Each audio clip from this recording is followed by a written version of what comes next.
Here are some of the most obvious reasons why your ego keeps you in this state of turmoil rather than peace. Most important, your ego has been with you since childhood. It has been nurtured by almost everyone you've ever known.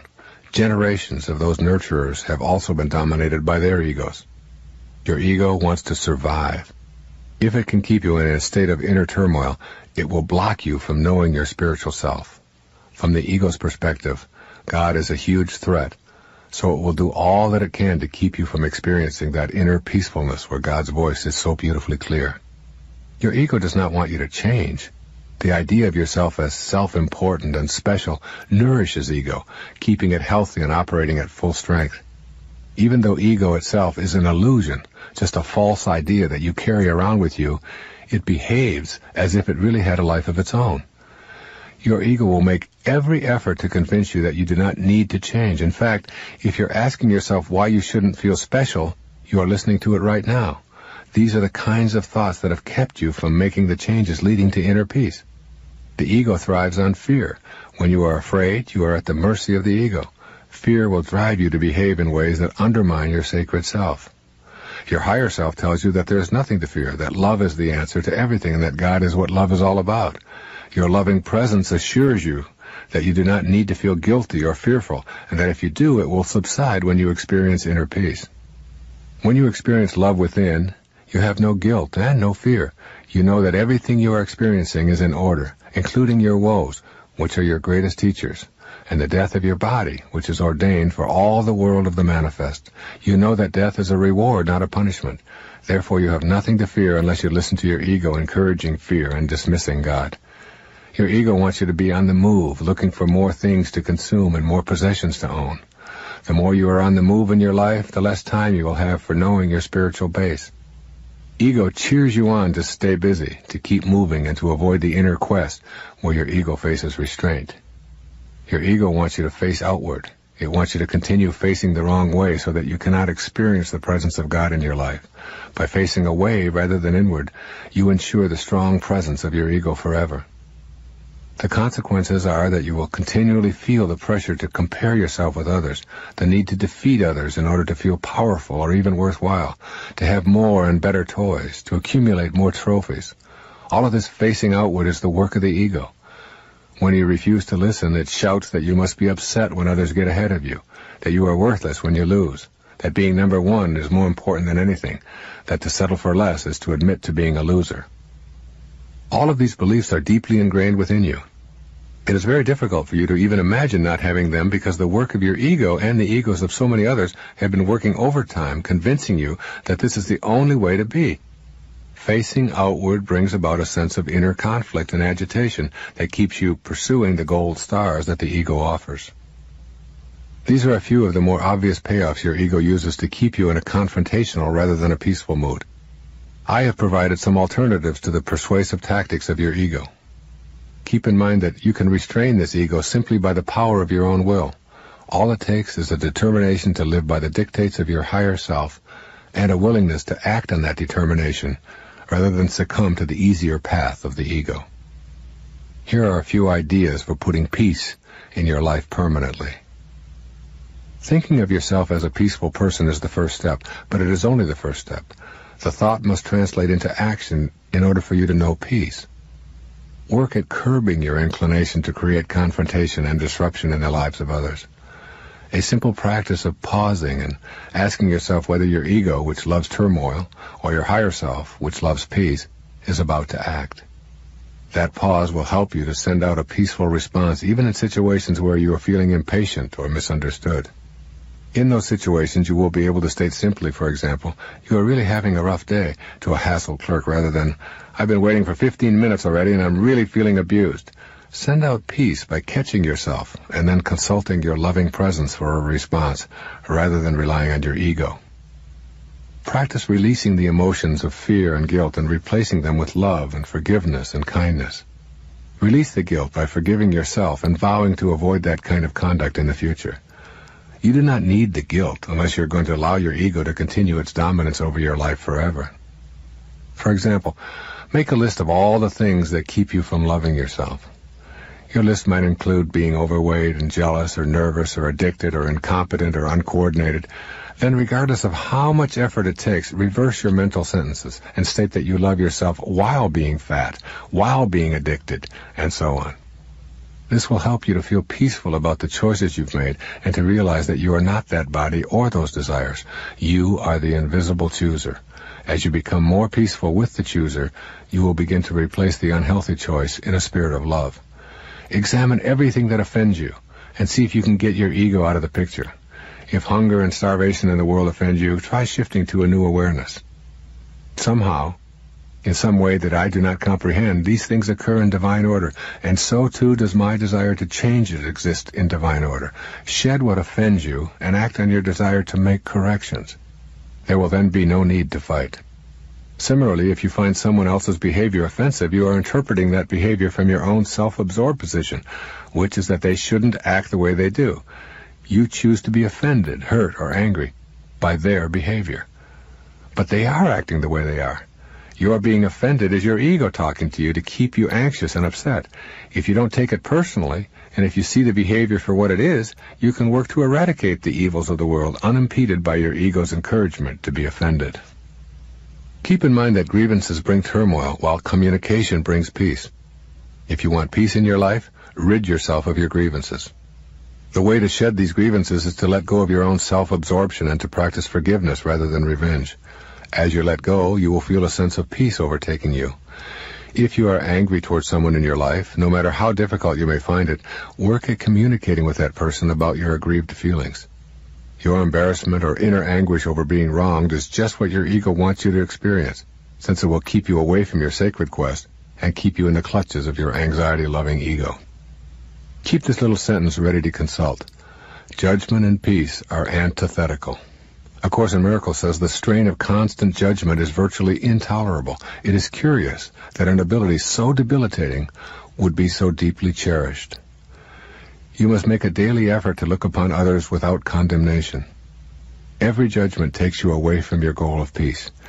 Your ego loves your judgments because with them you remain in a constant state of anguish and remorse. Keep in mind that you do not define anyone with your judgment. You only define yourself as someone who needs to judge. Judging others with condemnation removes the possibility of your experiencing love. If you can practice just being still rather than condemning, you will get to the bliss I am talking about. You do not have to pretend that you love something that you loathe. Just get still and let the judgments subside. Peace is not found in being right or being hurt or being angry. By all means, work toward righting the wrongs you perceive, but do it with an understanding that an angry heart keeps you from knowing God on the path of your sacred quest. Peace will come to you when you are a healer rather than a judge. Essentially, embracing the truth is welcoming your higher self and coming to know God. All that is not authentic will drop away automatically. Your ego works hard to convince you that you are separate and better than everyone else, and you know that it does not take kindly to your embracing anything that threatens its existence. But remember that this is your inauthentic self, your false self. Deception is going to play a big role in your life when you embrace ego as your guide. Therefore, in order to abandon your reliance on that false self with all of its deception, you will have to make a new agreement with truth. I encourage you to actually write yourself a contract in which you agree to include truth as your companion in your thoughts, in your conversations, and in your life. This is a big challenge and perhaps difficult for you, but it is guaranteed to lead you to the path of your sacred self. Begin by looking honestly and fearlessly at who you are beneath all the surface trappings that you have surrounded yourself with. You have a human storyline, as does every person who has ever lived on this planet. That storyline begins with your conception, continues through your childhood, and all of your personal triumphs and tribulations, right up to this very moment. Your ego tells you this is your kingdom, your true identity, and therefore you must do whatever it takes to make this story turn out to be a good one for you. But you already know by virtue of listening to this tape that this is not so. There is a divine whisper within you telling you that this is not your ultimate home, and that the things this life offers are unfulfilling to a part of you. You sense that the real you does not value appearance and possessions or achievements or even physical strength or talent or intellect, because all these things eventually atrophy and disappear. You know that there is an eternal aspect of you beneath the surface, and that for this part of you, only the truth will suffice. It is similar to the truth Michelangelo knew as he sculpted the statue of David. He described knowing that the statue of David was already inside the block of marble. Part of his artistic life was spent chipping away the excess to reveal God's creation. Try to visualize your inner life in this fashion. What exists within you is not some kind of hideousness that needs to be lied about. There's nothing imperfect about you that requires you to create a whole world of deception in order to make you worthy in the eyes of others. There is a loving presence residing within you. It is as perfect as Michelangelo's David, just waiting for you to allow it to emerge. I have worked very hard on this matter of truth in my own life. For a large part of my life, I have had only a very casual relationship with truth. It was never my intention to be malicious or harm anyone, but I allowed myself to reach into my ego's large repertoire of deceptions. This casual relationship with truth kept me from knowing my higher self. I had learned to listen to my ego rather than to my higher self whenever it was convenient to explain away my own weaknesses or inadequacies. If I wanted to have an affair, I found it easy to explain it away as my entitlement to the pleasures of the moment. Lying to protect that pleasure was simply what my ego demanded. The ego was very strong in this direction. I found myself on the spiritual path as the result of a calling rather than as a conscious choice. As this happened, I saw that deep within me, I did not accept myself as a divine being. I was at the mercy of my false self, which told me to project an image to the world and did not want me to know God or the truth that is embodied in that knowing.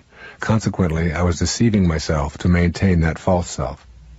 Gradually, it became intolerable to live with the lies, even the small distortions. The truth terrified my ego in the beginning. Then, as I tamed my ego, truth became an enjoyable feeling of freedom. Truth does literally set us free, as St. John told us in the New Testament. The truth shall set you free. Truth sets you free because you no longer are focused on yourself and what kind of an image you are projecting or protecting. You find your identification in the world beyond, with that which is eternal.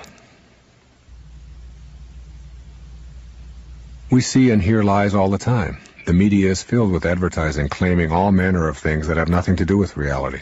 According to advertising, you can recapture your youth if you drive a certain car, or find love if you wear the advertised fragrance, or gain new energy if you eat a certain cereal, or regain lost intimacy if you use a certain deodorant. Our government promotes its policies with lies and spends money it doesn't have. Legislators tell us that we cannot have health care because we cannot afford it, yet they legislate themselves comprehensive care. We are supposed to believe that there is no money available to assist the poor and ill, yet we eagerly finance wars in faraway places. We've all become used to lies. You may have even convinced yourself that to tell lies is a worthwhile activity. When you adopt distortion and deception, the problem is that you'll always need more of the same to keep covering your tracks. The same is true for our society. Ultimately, as we move toward a more spiritual base, the lies will decrease, both in our culture and in our personal lives. At first, when you discontinue lying, it stings. It's like a new remedy on an old open wound. Your willingness to think, feel, and act truthfully will expose some warts. The warts are you. The mistakes are you. They are not unique, and they do not say anything ugly about you. The sting and the discomfort will be soothed as you let go of the need to deceive. As you gain this self-awareness, you also grow in the awareness of not being your physical body. You no longer need to project anything other than your peaceful divineness to friends, family, and even strangers. You've made the transition from phony to real in a holy instant. You recognize your inner sanctity and are willing to forgive yourself for any and all mistakes now viewed as lessons. You have moved to truth. The inner knowing that you no longer have to lie or distort anything for the sake of the approval of others, or to elevate yourself in others' eyes, is the freedom that truth brings. The way I figure it, that if Saul of Tarsus, a murdering thief, can be transformed in a moment of holy insight and become the Apostle St. Paul simply by letting in the truth and living it, so can Wayne Dyer admit to his mistakes of the ego and live the truth, and so can you. As Thomas Merton put it, we must be true inside to ourselves before we can know a truth that is outside of us. Moving from phony to real is first being true inside and then experiencing the truth of living it. As you begin to live these truths, you not only turn your own world around, you also affect the transformation of the world around you. The truth not only sets you free, but it will set the world free as well. The world's ego cannot stand up to the celestial light of the truth any more than your personal ego can. The distortions that you see around you, the cheating, the lying, stealing, and killing, will begin to disappear as we reach within our own individual selves and transform the ego energy. Here are some suggestions for ridding yourself of deception and embracing truth full time. Make an inner commitment to establish a new relationship with truth. The way to make this happen is to catch yourself when you're exaggerating or deceiving anyone, including yourself. Then silently tell yourself that you are about to puff yourself up by overstating the truth. Decide to simply relate exactly what happened, no more, no less, and see how that feels. You will discover as you catch yourself immediately before the lie that you are consulting your higher self, which flourishes in truth instead of giving in to ego demands to be false. You will enjoy a deeper, richer experience of life that feels refreshing compared with the phony presentation of yourself seeking approval. Be on the alert for inner dialogues that dwell on your accomplishments rather than the path of purpose. Recently, I remember giving a speech to a large group of radio broadcasters and was very pleased with my performance. After the lecture, as I was jogging, I was reliving the lecture experience. At the very moment that I was seeing in my mind's eye the crowd getting to its feet and applauding, I turned a corner and smacked my elbow into a wall so hard that it sent a sharp pain through my arm that lasted for several weeks. Every time I felt that pain, I was reminded to get my ego out of the way and stop focusing on myself. I was reminded of my purpose and my service and not to get caught up in the applause.